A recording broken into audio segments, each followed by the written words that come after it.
আপনি কি জানেন ওড়িশার এক পাহাড়ি গ্রামে আছেন এমন এক দেবী যিনি মন্দিরে নয়, থাকেন ঘন বনের ভেতরে। লোকেরা বলে এই দেবী রুষ্ট হলে বন শুকিয়ে যায়, নদী থেমে যায়। তার নাম মা অন্ধারী, এক দেবী যিনি প্রকৃতির প্রাণ নিজে। ওড়িশার ঝাড়সুগুড়া জেলার গভীর অরণ্যে প্রজন্মের পর প্রজন্ম ধরে পূজিত হচ্ছেন মা অন্ধারী।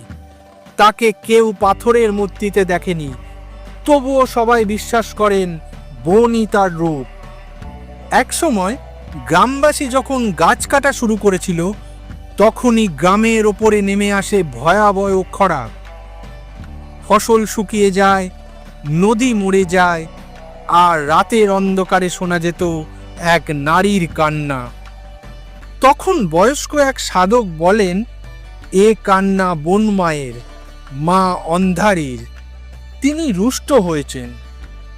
তারপর গ্রামবাসীরা মিলে গাছ লাগাতে শুরু করে, বন পুনর্জীবন পায়, আর আশ্চর্যজনকভাবে বৃষ্টি ফিরে আসে, নদী আবার বয়ে চলে।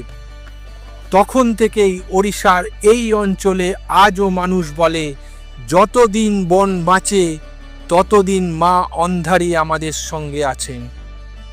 আপনি কি কখনো শুনেছেন এমন কোনো দেবীর কথা যিনি মন্দিরে নয়, থাকেন প্রতিটি গাছের পাতায়, বাতাসের শ্বাসে?